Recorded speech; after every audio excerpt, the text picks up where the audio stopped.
नमस्कार दोस्तों, जय माता दी। दोस्तों, आप हमारे चैनल से जुड़ने के लिए हमारे चैनल को सब्सक्राइब और पास में दी गई बेल आइकन को प्रेस जरूर कर दें ताकि हमारी सभी वीडियो की सभी नोटिफिकेशन आप तक सबसे पहले पहुंचो। तो दोस्तों, आज के इस वीडियो में आप करेंगे कि आपके जीवन के लिए कुछ महत्वपूर्ण बातें, कुछ इम्पोर्टेंट बातें जो जानना आपके लिए बेहद ही जरूरी है। दोस्तों, कहते हैं कि आपके घर में झाड़ू पोछा करते समय आपको किन किन चीज़ों से सावधानी बरतने की आपको आवश्यकताएं हैं। आपको घर में झाड़ू पोछा करते समय इन बातों का अवश्य ध्यान रखें, नहीं तो हो जाओगे गरीब।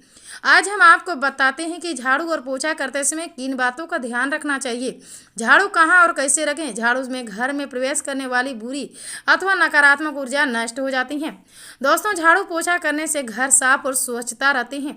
साथ ही इनसे जुड़ी कुछ बातों का ध्यान रखा जाए तो माँ लक्ष्मी की कृपा भी प्राप्त हो सकती है। शास्त्रों के अनुसार झाड़ू को भी महालक्ष्मी का ही एक स्वरूप माना गया है।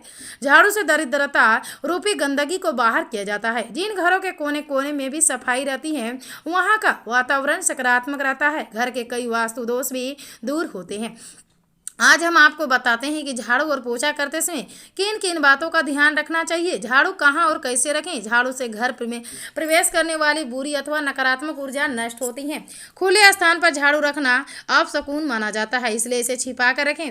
रात को झाड़ू नहीं लगाना चाहिए, इससे हानि होती है। यदि अपने घर के बाहर हर रोज रात के समय दरवाजे के सामने झाड़ू रखते हैं तो इससे घर में नकारात्मक ऊर्जा प्रवेश नहीं करती है। ये काम केवल रात के समय ही करने चाहिए। दिन में झाड़ू छिपा कर रखें। घर में झाड़ू और पोछा बड़ी आम बात है, पर क्या आप जानते हैं झाड़ू और पोछा वास्तु दोष में दूर करने में बहुत ही कारगर साबित होती हैं। यदि उसका सही ढंग से उपयोग किया जाए तो वास्तु दूर होती है। किसी भी प्रकार की गंदगी और धूल मिट्टी वास्तु दोष को बढ़ाती है। घर में झाड़ू लक्ष्मी जी का ही सूचक है, क्योंकि यह दरिद्रता को घर से बाहर निकालते हैं। ऐसे घर में सुख समृद्धि आए व धन दौलत आती है। नए घर में प्रवेश करने से पूर्व नया झाड़ू घर में लाना शुभ माना जाता है और पुराना झाड़ू ले जाना अशुभ माना जाता है। झाड़ू के ऊपर पांव नहीं रखना चाहिए, क्योंकि इससे लक्ष्मी का निराधार होते हैं। घर का कोई छोटा बच्चा अचानक घर में झाड़ू लगाने लगे तो उसे घर से किसी अनचाहे मेहमान के आने का संकेत समझे। सूर्यास्त के उपरांत घर में झाड़ू नहीं लगाना चाहिए, क्योंकि यह व्यक्ति के दुर्भाग्य का निमंत्रण होता है। नाश्ता करने से पूर्व झाड़ू अवश्य लगाएं। उल्टा झाड़ू रखना अपशकुन माना जाता है। झाड़ू को हमेशा लेटा कर रखना चाहिए। झाड़ू को खड़ा करके रखने पर कला होता है। अंधेरा होने के बाद घर में झाड़ू लगाने से लक्ष्मी नाराज होती है। घर का कोई सदस्य बाहर जाए तो तुरंत झाड़ू लगाना अशुभ होता है। उस व्यक्तियों को असफलता का सामना करना पड़ सकते हैं। झाड़ू को घर से बाहर या छत पर नहीं रखें, क्योंकि ऐसा करने से घर में चोरी होने की भय होता है। झाड़ू प्रत्यक्ष रूप से ना रखें, बल्कि अप्रत्यक्ष रूप से छिपा कर रखें, जिससे किसी को नजर न आए।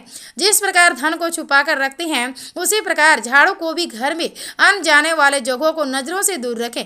वास्तु विज्ञान के अनुसार जो लोग झाड़ू के लिए एक नियत स्थान बनाने की बजाय कहीं भी रख देते हैं, उनके घर में धन का आगमन प्रभावित होता है। इससे आय और व्यय में असंतुलन बना रहता है। आर्थिक परेशानियों को सामना करना पड़ सकते हैं। आपको किसी भी गाय के या अन्य किसी भी जानवर को झाड़ू से मारकर घर से न भगाएं। इसमें महालक्ष्मी आपके घर से रुष्ट होकर चली जाती हैं। पूजा घर के ईशान कोण यानी उत्तरी पूर्वी कोण में झाड़ू व कूड़ेदान आदि नहीं रखना चाहिए, क्योंकि ऐसा करने से घर में नकारात्मक ऊर्जाएं बढ़ती हैं और घर में बरकत नहीं होती है। वास्तु दोष का दूर करे पानी का पोछा। सभी लोगों को घर में साफ सफाई के साथ पानी का पोछा भी प्रतिदिन लगाया जाता है। पोछा लगाते समय पानी की बाल्टी में थोड़ा सा सादा नमक या सेंधा नमक डाल देना चाहिए। इस नमक मिले हुए पानी से ही पोछा लगाना चाहिए। ऐसा प्रतिदिन करें। घर में पूरे फर्श पर ऐसे ही पानी पोछा लगाना चाहिए। वास्तु के अनुसार नमक मिले हुए पानी का पोछा लगाने से घर में फैली नकारात्मक ऊर्जाओं निष्क्रिय हो जाती हैं, सकारात्मक बढ़ जाती हैं, ऊर्जाओं को बढ़ोतरी होती है। घर परिवार के सदस्यों पर इसका शुभ प्रभाव पड़ता है। इसके साथ ही धन संबंधी कार्यों में जो रुकावटें आ रही है वे समाप्त हो जाती हैं। प्रतिदिन नमक मिले हुए पानी से पर्स साफ किया जाएगा तो पर्स भी एकदम साफ रहेगा। किसी भी प्रकार के कीटाणु पनपते नहीं हैं। ठीक से सफाई न हो तो पर्स पर बीमारी फैलने वाले सूक्ष्म कीटाणु पैदा हो जाते हैं, जो कि नमक में मिले हुए पानी में नष्ट हो जाते हैं।